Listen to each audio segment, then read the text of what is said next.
Yeah, it is big, Eric. So big that we were able to get that fixed right away for you. Now, again, it's kind of a bizarre situation this year with both Lee and JT 0-2. You and I talked about it. It doesn't really seem right that both teams are looking for their first win, but both have run into some pretty good competition so far this season. I'm joined now by John Tyler head coach Rickland Holmes. Coach Holmes, first of all, you've lived this rivalry as a player and a coach. The Battle of Tyler, it's always a goal for your team. Is it possible to add any more to this game, the fact that your team is still looking for your first win?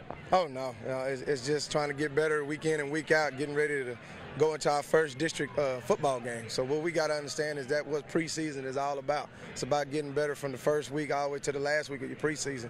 And right now I feel like our team is moving in that direction. And the first couple weeks, your team right in it at halftime and kind of a little bit in the second halves. What do your guys need to do to get over that hump to win a game here? Minimize our mistakes. We have to minimize our mistakes and take care of the ball. That's what hurt us in the first game. The second game is a lot of drop balls, miscues on offense. We got to be able to put more points up on the board.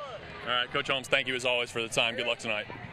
Now joined by the man in charge of the Red Raiders on the opposing sideline, Coach Piske. Coach Piske, tough loss for your team last week against Lufkin. They made that big comeback. You said after that game you hoped your guys learned something from it.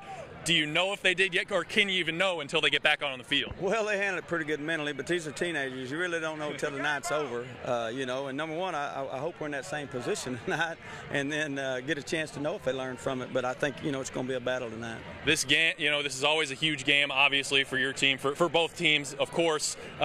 You always preach kind of that you got to treat it like another game, but how difficult is that with so much on the line? Well, just all the extra stuff. During practice they don't really notice it. And with social media today, you got to stay on top of that junk. But really, the kids just got to understand it and they got to learn from it. It's a big game atmosphere, which is what you want. If you're hoping you're going to play, big games in district and get in the playoffs, then you want to have big games and be used to it.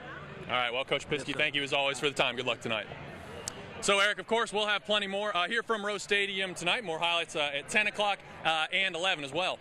All right, Jeff, thank you very much. And, of course, speaking of 11 o'clock, punch it up there for me, Scotty. We do have the ETFinalScore.com football show for Week 3. All kinds of rivalry games. You got Gilmer, Tatum, Van, Lindale, good ones all across East Texas. We'll have it all for you. A complete wrap-up at 11 p.m.